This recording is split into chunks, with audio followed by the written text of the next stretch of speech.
اللہ کے نام سے شروع جو نہایت مہربان رحمت والا ہے۔ اللہ تمہیں تمہاری اولاد کے بارے میں حکم دیتا ہے، بیٹے کا حصہ 2 بیٹیوں کے برابر ہے، پھر اگر صرف لڑکیاں ہوں اگرچہ 2 سے اوپر تو ان کے لیے ترکے کا 2/3 حصہ ہوگا، اور اگر ایک لڑکی ہو تو اس کے لیے آدھا حصہ ہے، اور اگر میت کی اولاد ہو تو میت کے ماں باپ میں سے ہر ایک کے لیے ترکے سے 6واں حصہ ہوگا۔ پھر اگر میت کی اولاد نہ ہو اور ماں باپ چھوڑے تو ماں کے لیے 1/3 حصہ ہے۔ پھر اگر اس میت کے کئی بہن بھائی ہوں تو ماں کا 6واں حصہ ہوگا۔ یہ سب احکام اس وصیت کو پورا کرنے کے بعد ہوں گے جو وہ فوت کرنے والا کر گیا، اور قرض کی ادائیگی کے بعد ہوں گے۔ تمہارے باپ اور تمہارے بیٹے تمہیں معلوم نہیں کہ ان میں کون تمہیں زیادہ نفع دے گا، یہ اللہ کی طرف سے مقرر کردہ حصہ ہے۔ بے شک اللہ بڑے علم والا حکمت والا ہے۔ اور تمہاری بیویاں جو مال چھوڑ جائیں اگر ان کی اولاد نہ ہو تو اس میں سے تمہارے لیے آدھا حصہ ہے، پھر اگر ان کی اولاد ہو تو ان کے ترکہ میں سے تمہارے لیے 1/4 حصہ ہے۔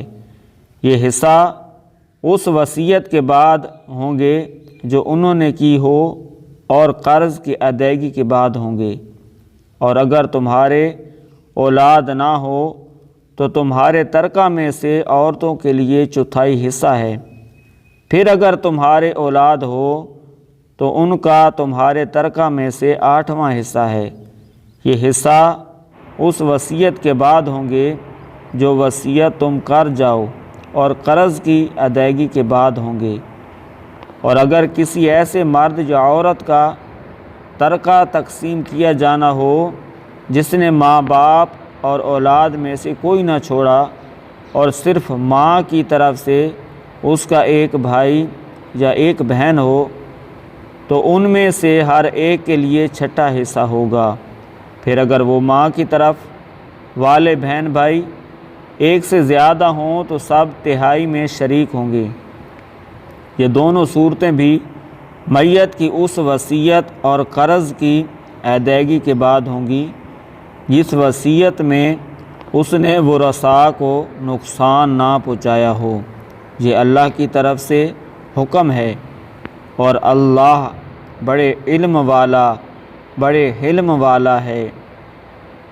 یہ اللہ کی حدیں ہیں، اور جو اللہ اور اللہ کے رسول کی اطاعت کرے تو اللہ اسے جنتوں میں داخل فرمائے گا جن کے نیچے نہریں بہہ رہی ہیں، ہمیشہ ان میں رہیں گے، اور یہی بڑی کامیابی ہے۔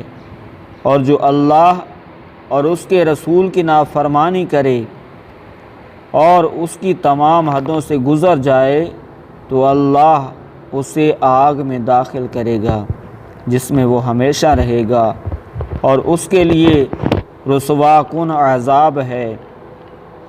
اور تمہاری عورتوں میں سے جو بدکاری کر لیں ان پر اپنوں میں سے 4 مردوں کی گواہی لو، پھر اگر وہ گواہی دے دیں تو ان عورتوں کو گھر میں بند کر دو یہاں تک کہ موت ان کی زندگی کو پورا کر دے یا اللہ ان کے لیے کوئی راستہ بنا دے۔